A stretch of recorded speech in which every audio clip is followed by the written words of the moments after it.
dense journée de travail, alors que Lynn décide qu'il est temps d'aller se coucher, elle a soudain envie d'ouvrir l'un des livres qui traînent souvent sur sa table de nuit. Elle sait par expérience qu'elle tombe systématiquement sur un passage pertinent. Elle l'ouvre et se met à lire. Avez-vous parfois l'impression d'être perdu? Vous doutez, en tournant en rond sur vous-même. C'est le moment de vous asseoir et non de lutter avec vous-même, car ceux qui luttent contre le fait d'être perdus s'éloignent davantage du sentier. En revanche, l'être qui s'assied, respire et arrête son regard un moment, retrouve bientôt son calme. Il y en a d'autres avec vous qui sont perdus sur ce sentier, et vous vous entraînez parfois les uns les autres dans des cercles allant nulle part, tandis que vous cherchez, en proie au chagrin, réfléchissant à où vous allez. Ne soupçonnez-vous jamais une voix intérieure qui vous guiderait? Nous vous apprenons à vous servir de cette boussole que nous appelons bercail. Bercail, répète Lynn mentalement, quelle belle sonorité. Et si j'en vérifiais l'étymologie, se dit-elle. Elle dit familier, revenir au bercail, revenir à la maison. Elle relit la dernière phrase de l'extrait du livre.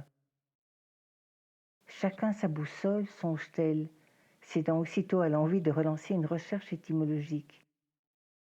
Bon, c'est le dernier mot que je regarde et puis je dors, se morigène-t-elle. Ses yeux passionnés parcourent les lignes. Boussolo, bossolo, petit vase, petit récipient en bois à l'origine, d'où l'appellation de la boussole, celle-ci reposant à l'origine dans une petite boîte en bois. Bossolo est dérivé par l'intermédiaire d'un latin vulgaire buxula, du bas latin buxis, boîte.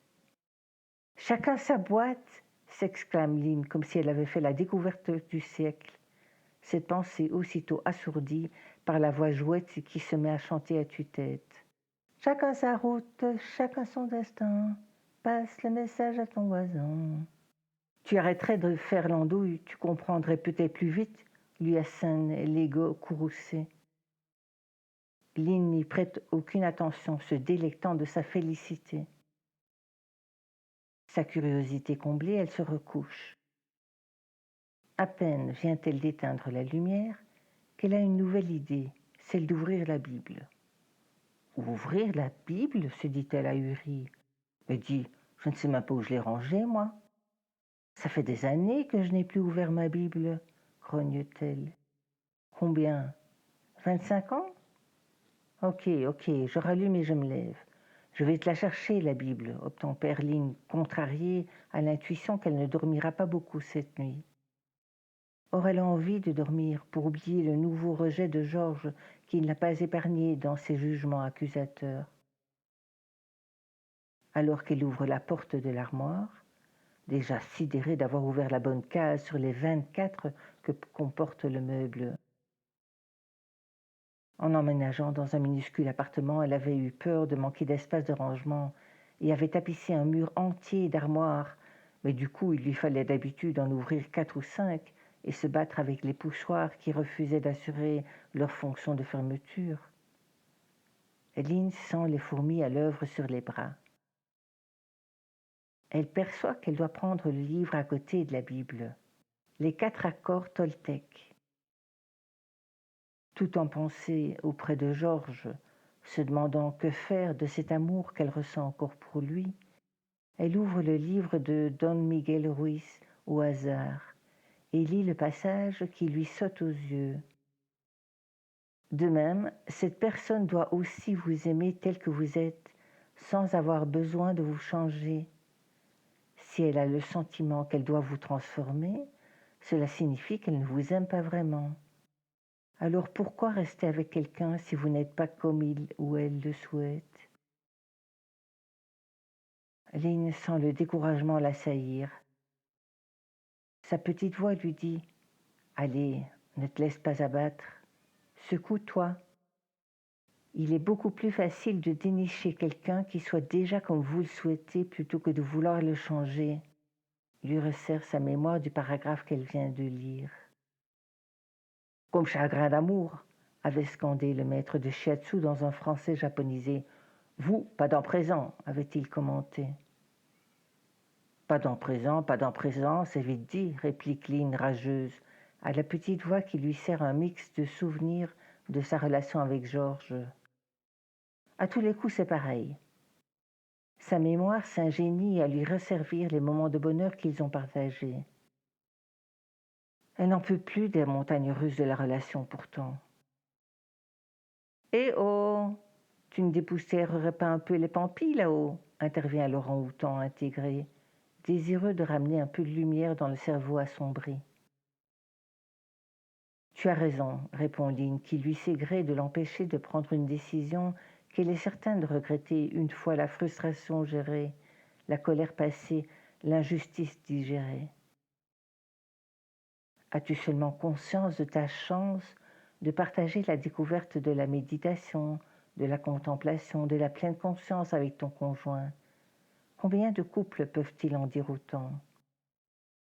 Ouvre les yeux sur ta chance de partager avec lui l'amour de la nature, le rejet de l'anthropocentrisme. Lynn est heureuse de retrouver l'apaisement. Inutile de prendre systématiquement les coïncidences pour des signes, se dit-elle. Georges est un homme merveilleux, avec des défauts comme tout le monde. Sa décision est prise.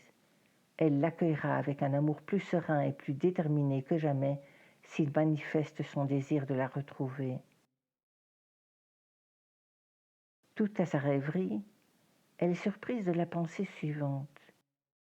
Il lui revient en mémoire que des lettres se sont glissées pli-ploc dans son texte lorsque, pour compléter son journal intime, elle s'est amusée à copier-coller ses mails échangés avec Nalan dans une note de son iPhone. Elle a remarqué que ses doigts maladroits ajoutaient par-ci par-là une lettre, tantôt minuscule, tantôt majuscule. Se moquant de sa propre manie à toujours être à l'affût de signes, elle s'est malgré tout dit qu'elle les laisserait pour plus tard, sait-on jamais. Elle prend un bout de papier, commence à noter les lettres éparses au fur et à mesure qu'elle les retrouve dans son document. G minuscule, T majuscule, F, puis H et enfin S. G, T, F, H, S, redit-elle. J'étais fâchée, S. Ça y est, te revoilà à avoir des messages partout, se gausse-t-elle. S'il s'agit d'un message, pourquoi manquerait-il des lettres, doute-t-elle. Ou est-ce de l'anglais? Est-ce en lien avec mes notes d'aujourd'hui? Elle a passé une partie de l'après-midi à résumer les enseignements qu'elle tire de ses échanges avec Nalan. Elle les passe en revue. Vérité est la clé, amour est la clé, confiance est la clé, gratitude est la clé. Vérité, oui, truth en anglais, se dit-elle en se prenant au jeu. Amour serait love, non, il n'y a pas de L. Une pensée surgit. Get truth, faith and happiness in your soul. C'est bizarre, pourquoi je ne reçois pas le moindre frisson de confirmation, s'étonne-t-elle. Le get ne la satisfait pas. Il y a quelque chose qui cloche. Soudain, elle pense gather. Elle tente. Gather truth, faith and happiness in your soul. Pourtant, toujours pas de frisson. Lynn est perplexe. Elle entend sa petite voix lui chuchoter à l'oreille, cherche une liste de verbes commençant par G, tandis qu'un début de frisson lui parcourt les bras. Elle obtempère, lance une recherche et clique sur un lien. Se met à parcourir la liste. Gain? Non, ce n'est pas ça. Mais je ne vois pas, se lamente Lynn auprès de son mentor qu'elle interpelle. Tu peux pas m'aider? Impassibilité du primate. Ok, c'est à moi de trouver. Grow, wow, to grow, faire pousser, cultiver. Elle établit d'emblée le lien avec l'un des conseils de Nalan qu'elle a relu dans l'après-midi. Cultive ton jardin intérieur. Alors que Lynn retrouve l'ancien mail, elle en découvre la date, 21/3/2013, et a pour réflexe de prendre son téléphone pour vérifier. Il est 1h10 du matin. Nous sommes donc techniquement le 21/3/2017, se dit Lynn, dont la joie que les fourmis sur les bras avaient déclenchée s'effondre. 4 ans, claironne l'ego. Tu tergiverses pendant 4 ans, 4 années. Cesse d'avoir peur, chuchote patiemment Mento. Reviens à la joie. Back to Joy, avais-tu soufflé à Georges comme slogan de rentrée pour ses concerts de musique contemporaine. Come back to Joy, et vérifie la symbolique du 4 plutôt que de t'apesantir sur ton sentiment de honte. Il reprend après une courte pause. Tu te souviens du poème de Rumi ? Accueille chaque hôte, les pensées sombres, la honte, la rancune.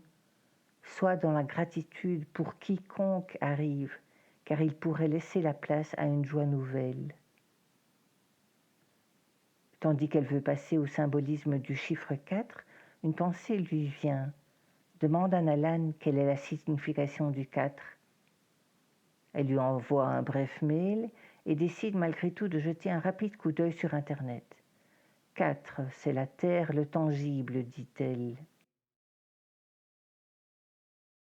Elle se couche pour la 3e fois. Alors qu'elle souhaite désormais s'endormir, Lynn ne peut s'empêcher de repenser au GTFHS, à la façon dont elle est passée de Get Again puis à Grow. Mais pourquoi In Your Soul, se demande-t-elle. Elle s'était fait la réflexion plutôt que âme tourmentée est un non-sens, comme âme en peine, ou encore prions pour le repos de son âme. L'âme n'est-elle pas le repos par définition ? La sérénité, la tranquillité par excellence, puisque l'âme c'est le silence. Elle qui a eu la grâce de goûter au silence de l'âme vient de rallumer pour écrire dans le carnet qu'elle laisse en permanence sur sa table de nuit. Ce n'est pas in your soul, mais in yourself, dans le jardin intérieur, lorsqu'elle s'interrompt soudain, crayon en l'air. Ah, émet la conscience subitement éclairée par l'ampoule qui s'allume. L'âme, c'est le silence. Ce n'est pas soul ni self, c'est silence. Elle prend conscience par une cascade de flashs de la loupiote qu'elle a griffonné le au lieu de ton. Ce n'est pas ton jardin intérieur, c'est le jardin intérieur. Ce n'est pas le mien, ni le tien, c'est le jardin intérieur de tous, jubile-t-elle. Et s'il n'y a qu'une minuscule et le reste en majuscule, c'est pour indiquer un verbe suivi d'une série de substantifs. Grow truth, faith, happiness and silence. Elle tente pour la 4e fois de s'endormir, mais elle continue à cogiter. À la réflexion, le happiness ne la satisfait pas. Le bonheur, ça ne se cultive pas, songe Lynn. Le bonheur est, comme le malheur est. On ne le choisit pas, on ne l'évite pas. C'est bizarre, spontanément, je parlerais plus de joie, cultiver la joie, que de cultiver le bonheur. Or, joie, c'est joy. Alors pourquoi H ? Réfléchis, se dit Lynn. Qu'est-ce qui te met en joie ? Qu'est-ce qui te redonne de la joie quand tu désespères, se demande-t-elle. L'espoir, c'est l'espoir qui me remplit de plénitude. Le H, c'est hope, comprend Lynn triomphante. Grow truth, faith, hope and silence. Mon Dieu, quel bonheur, se dit Lynn qui comprend enfin la phrase entendue un matin à la radio des années auparavant. Il faudra le communiquer aux autres. Cette phrase, qui n'avait rien à voir avec l'énoncé de l'actualité, s'était intercalé dans le journal parlé du matin. Un peu à l'image d'un mot qui se détache soudainement du texte pour lui sauter aux yeux, cette phrase lui avait sauté aux oreilles. Ok, elle avait ri lorsqu'elle avait entendu l'histoire vraie d'un homme né dans un village africain et qui, peu après son arrivée en Belgique, avait eu une de ces frayeurs lorsqu'il avait entendu une voix sortir du mur. Il ignorait que la sonnette de l'organisme où il avait rendez-vous était munie d'un parlophone. Peut-être s'agissait-il aussi d'un mécanisme parfaitement explicable, mais pour le coup, Lynn n'avait pas ri du tout quand elle avait soudain entendu cette voix résonner dans la chambre. Quel était ce phénomène, s'était-elle longtemps interrogée. Peut-être existait-il aussi une explication toute simple. Peut-être était-ce comme si l'on passait à vélo le long d'une voiture dont la vitre est baissée et que l'on captait un bout de chanson. On ne relèverait même pas, on ne mettrait nullement en doute le fait d'avoir entendu la chanson et on aurait même reconnu le chanteur. Les progrès de la science allaient peut-être finir par expliquer le phénomène, se dit-elle, avant de se tourner vers son primate de mentor. Tu crois qu'ils riront de nous dans un siècle ? Enfin, elle savait ce qu'elle était censée communiquer aux autres. Ce fameux matin, elle avait paniqué sur le moment. Hein ? Dire quoi ? Et à qui ? À quels autres ? Je devais donc patienter toutes ces années pour comprendre, se dit-elle. Tu vois, Lego, s'admoneste-t-elle. Il était inutile de me culpabiliser avec ta honte. Bon, s'attendre avec tous ceux qui arrivent, se souvient-elle. J'enseigne bien à Daphné de dire « Prends tes crayons et dessine-moi un manga à sa petite enfant, moi. » Qu'est-ce que je pourrais bien dire à mon enfant, moi, s'interroge-t-elle. Prends ton cabas et ton manteau et grimpe sur mon dos. Oh oui, c'est bien ça, pense-t-elle. Un sourire d'autosatisfaction vissé sur le visage, tandis qu'elle ouvre son carnet pour retrouver le texte dont elle avait retenu le « Sois tendre avec tous ceux qui arrivent ». Oh, fait-elle, en découvrant que c'est une adaptation du poème « La maison d'hôte » du philosophe Jalal ad-Din Rumi. Elle le relit, puis se met à feuilleter le cahier et tombe sur le code d'honneur que son frère a écrit avant de mourir. Combien de temps avant sa mort a-t-il rédigé ce texte ? Lynn l'ignore. Elle songe aux paroles de sagesse de sa mère et rumine. C'est comme si nous étions dans un grand jeu dont on nous laisse sortir dès qu'on en a compris le sens. Sa mère lui avait dit « Si tu ne mets pas de limites, tu devras mettre des barrières ». 2 ans et demi plus tard, elle décédait. Lynn n'avait rien vu venir. En 14 jours de temps, ses proches et elle avaient dû digérer l'annonce de l'hospitalisation en urgence, le retour à la maison, le décès et les funérailles. Oh, fait-elle parcourue de sueur froide, je serai périmée. Tu vois déjà que c'est parce qu'on sent qu'on va mourir que l'on devient plus sage. Allô Thierry, raille le primate intégré. Ouais, n'empêche que ça me fout les jetons, pense Lynn. Je vais peut-être faire traîner un peu les choses, on ne sait jamais. Cesse d'avoir peur, lui souffle l'hominidé patient. Ce n'est pas parce qu'on a peur de quelque chose que ce quelque chose arrivera forcément. Et ce n'est pas non plus parce qu'on a peur de quelque chose que ce quelque chose n'arrivera pas. La peur ne change rien, strictement rien. Et l'amour change tout, sans doute, dit-elle, sur un ton plus agressif qu'elle ne l'aurait voulu. Tu te souviens de la phrase qui t'avait marqué dans le film « Le monde nous appartient ». Il n'y a rien de plus triste au monde que le talent gâché. Oups.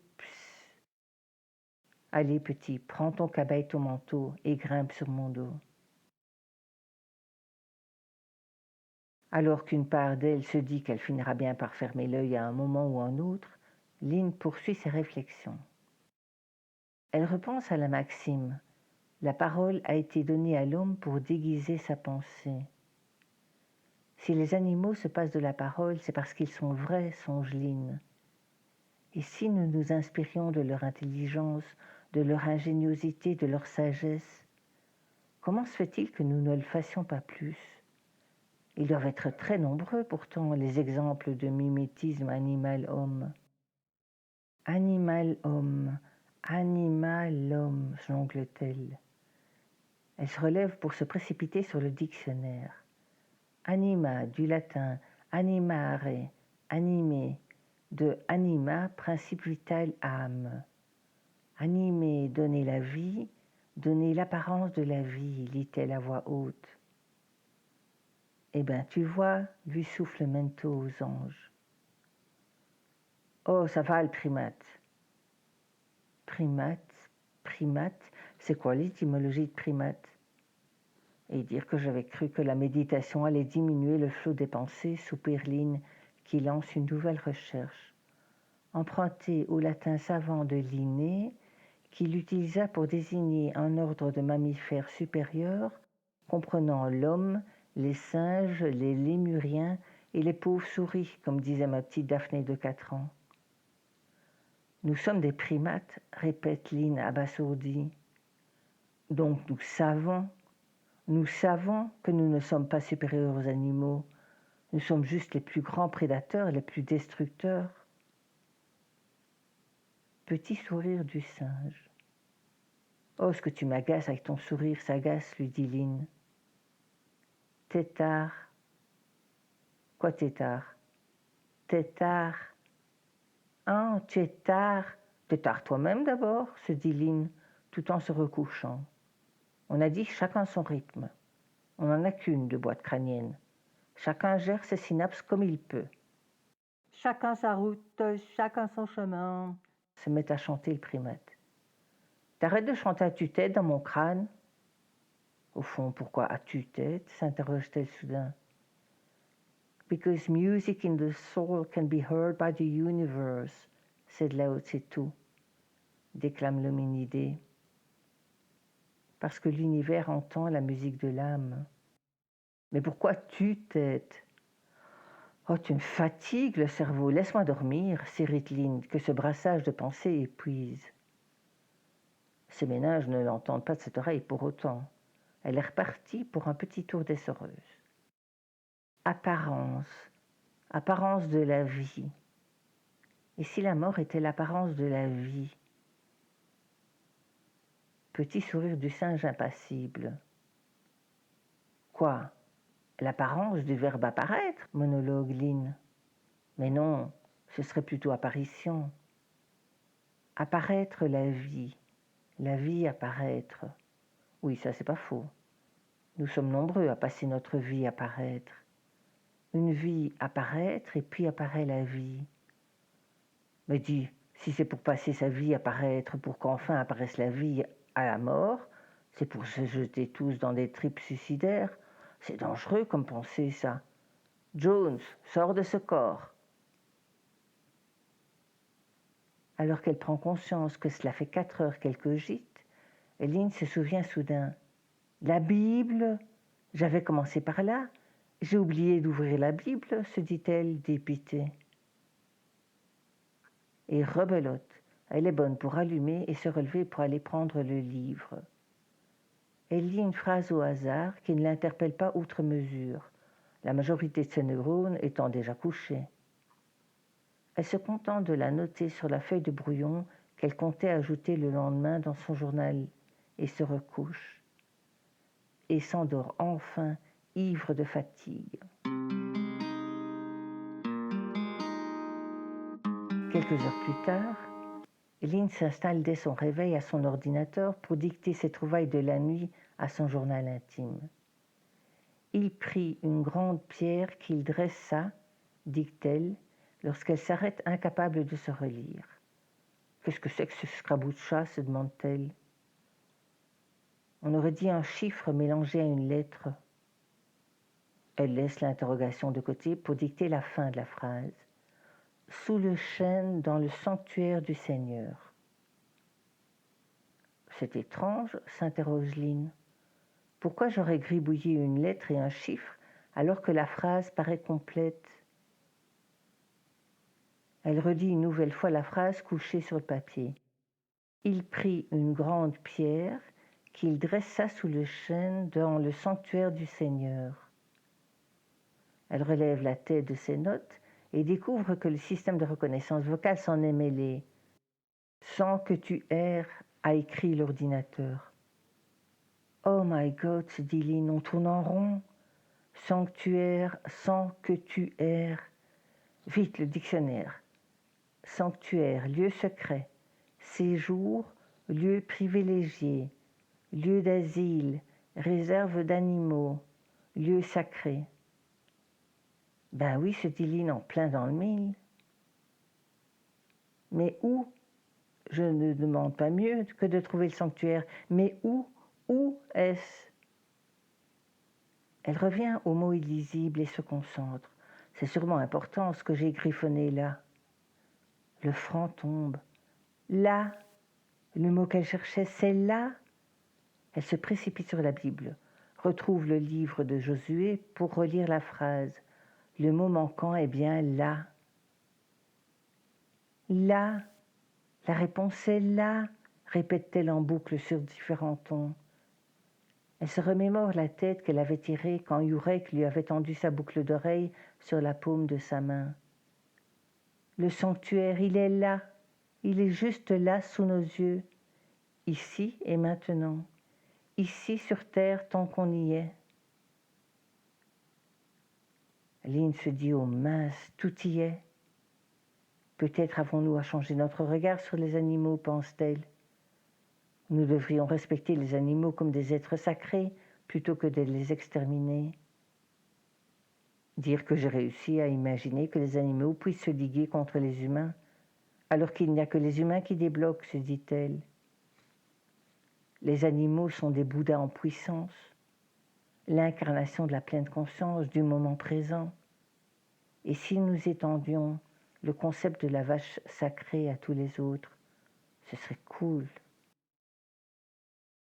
Daphné entre soudain dans la pièce, tirant sa mère de sa rêverie pour lui demander si elle souhaite une tasse de café. Lynn accepte et attend que l'aînée ait achevé de préparer les boissons pour se lever de son bureau. Au moment où elle s'approche de Daphné, elle voit sa fille se pencher soudain vers la boîte d'ibuprofène qui traînait sur la table, commentant son geste. Il y a une crasse, je me demandais ce que c'était. C'est un eucaryote, affirme sa mère qui veut faire l'intelligente. Daphné éclate de rire, levant les yeux au ciel, l'air de dire n'importe quoi, puis dit à sa mère « Elle me tue !»« Quoi, ce n'est pas ça ?» ?»« Non, les eucaryotes, ce sont des champignons, végétaux, animaux, protistes, etc. Eucaryotes, c'est tout ce qui est pluricellulaire. Quoique, il y a aussi des eucaryotes unicellulaires, mais c'est plus rare. C'est un protiste que j'ai voulu dire, c'est bien une bactérie. Oui, mais on ne la voit pas à l'œil nu, c'est impossible. Ben justement, c'est ça qui est drôle. On en a partout, en fait, dit Daphné. Sur le corps, dans le corps. Oui, je sais, je me souviens de notre discussion. Oui, mais vraiment partout. Tu sais, chaque poil se trouve dans une sorte de cavité, et bien même là, il y en a. Oh non, grimace sa mère de dégoût. Moi pas. Si, tout le monde en a, rétorque la jeune fille, qui n'a pas perçu le jeu dans la voix de sa mère. Oh, ben alors, je préfère ne pas savoir que j'ai ce locataire. Qui s'enquiert la cadette qui les a rejointes, poursuivant immédiatement par l'habituel « Je ne suis jamais au courant de rien dans cette maison ». La question étant bien entendu rhétorique et juste un prétexte à ressortir sa private joke, Lise montre à sa sœur des photos sur son téléphone. « Regarde, Dave, c'est une coiffure comme ça que j'aimerais avoir. Faut trouver bon coiffeur. » « Faut trouver bon coiffeur, pas cher, se moque Lise. « Faut trouver un bon coiffeur, je voulais dire, marmonne l'aînée à moitié vexée. » Lorsqu'elles ont fini leur collation, Daphné retourne dans sa chambre, sa mère sur les talons. Lynn souhaitait couper un ongle cassé qui l'irritait. Une fois dans la salle de douche, elle en profite pour se couper tous les ongles. Alors qu'elle les ramasse un à un pour les jeter ensuite dans la poubelle, ce geste répété lui fait penser à sa manie de récupérer la moindre graine tombée du pain. Ce serait donc ça le bonheur, se dit-elle, ramasser toutes les miettes, sans en laisser une seule. Les ramasser toutes, quelle que soit leur taille et leur poids, agréables ou pas. Les miettes et les bribes de lecture, films, documentaires, messages, etc. ne sont jamais que les miettes de bonheur, les miettes de vie. Toujours avoir un ramasse-miettes sous la main, conclut-elle en guise de résolution. Et prendre soin de ta housse, ajoute le primate. De quoi il me parle? Je n'ai pas de housse de GSM, s'étonne Lynn. Alors que l'anthropoïde s'étrangle de rire, la loupiote s'allume dans l'esprit de la femme. Ah, la housse, mon enveloppe. Oui, car on est bien forcé d'attendre dans ce corps imparfait entre les tripes, songe Lynn. On aura envie de les provoquer en se disant « Et si je regardais dans tel ou tel livre, si j'ouvrais tel ou tel lien au hasard pour avoir la réponse à ma question ?» Mais elle a le sentiment que ce n'est pas comme ça que ça marche. C'est ça l'ultime secret, pense-t-elle soudain. Tu ne peux pas le provoquer, alors cesse de vouloir et profite de ce qui t'arrive. Tout, sans distinction. Ça fait des siècles qu'on le sait. Des siècles que des êtres ont percé le secret et tenté de nous le transmettre. Il faut juste écouter, voir, et pour ça ouvrir les yeux. Wake up, qu'ils disent à tour de bras à l'heure actuelle, songe Lynn. Reste à l'odeur, commente l'hominidé. Hein? De quoi il me parle?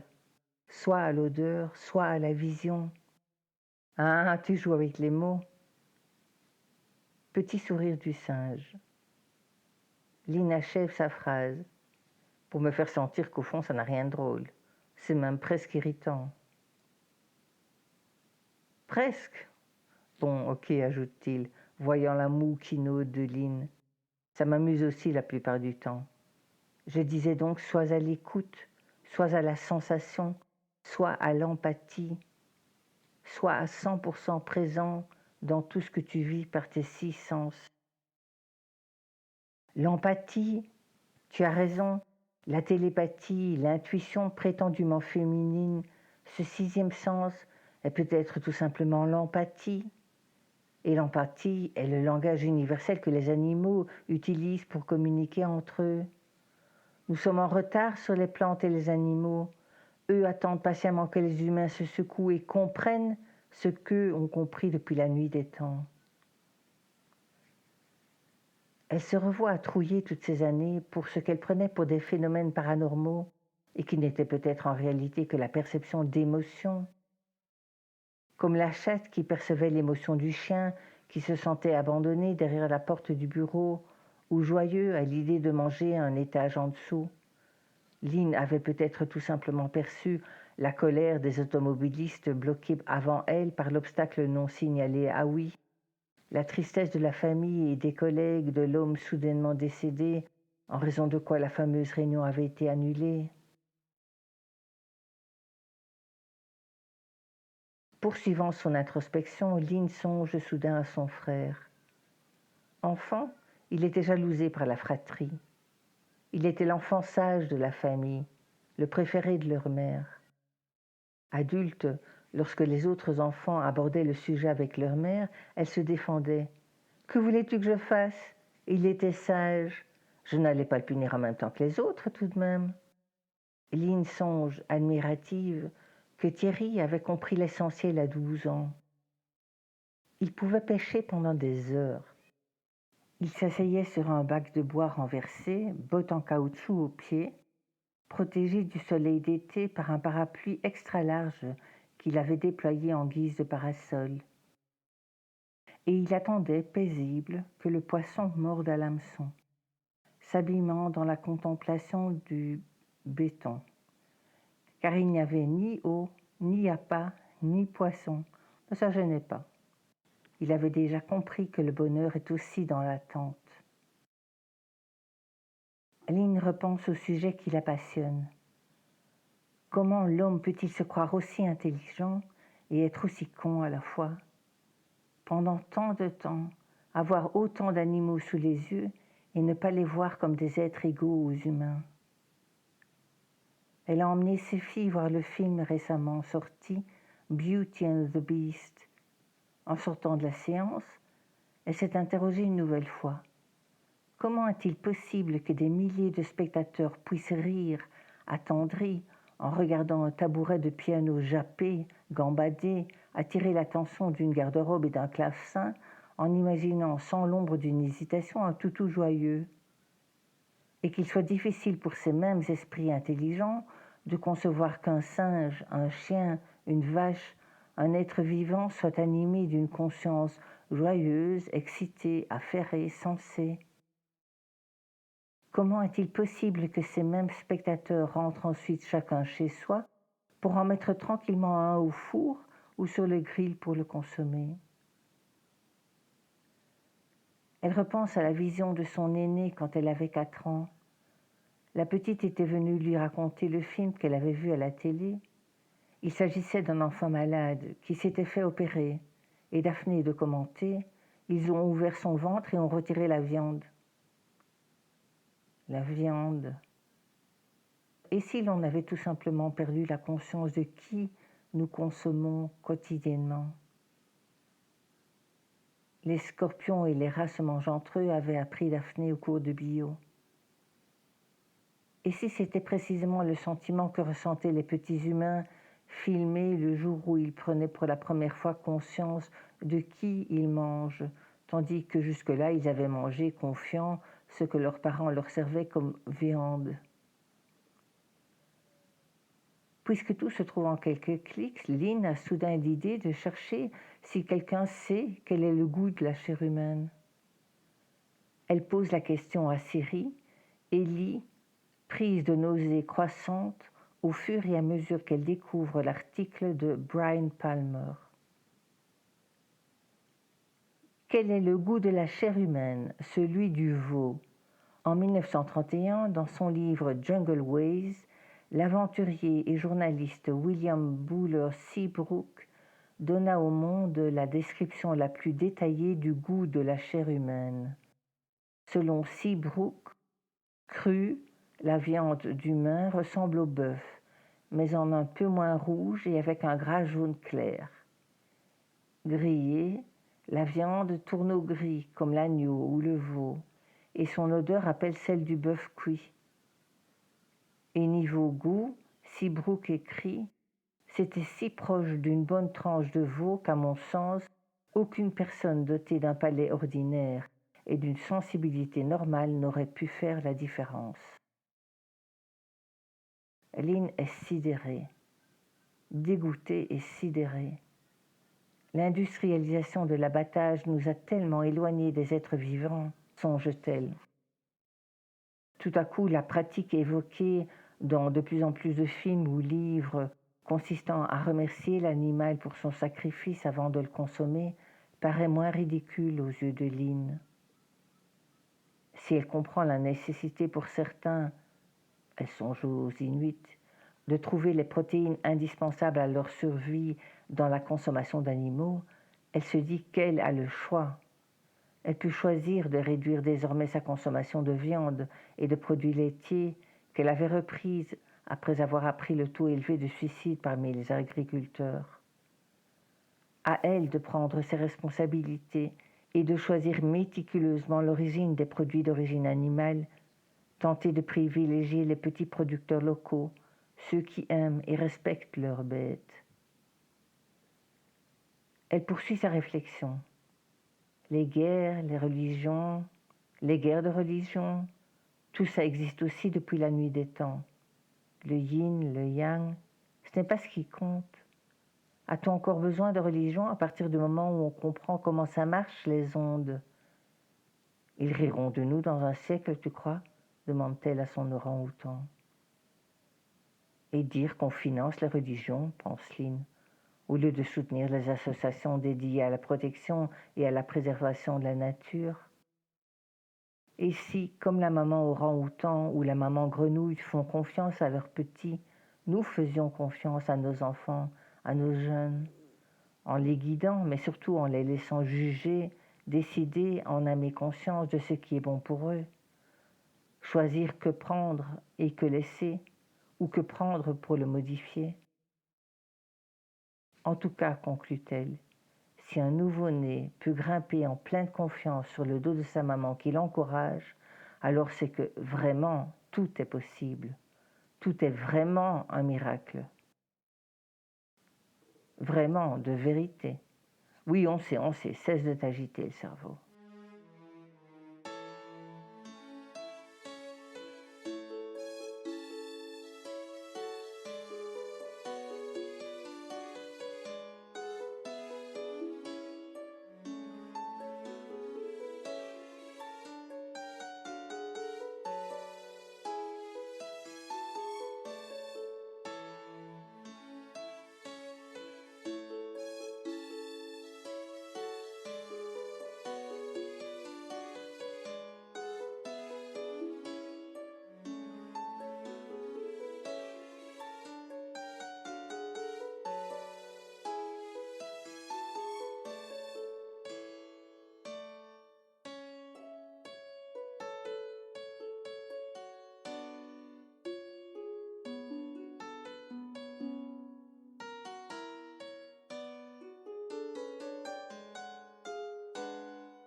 En hommage à mon frère, j'aimerais réciter le code d'honneur qu'il a écrit peu de temps avant de mourir.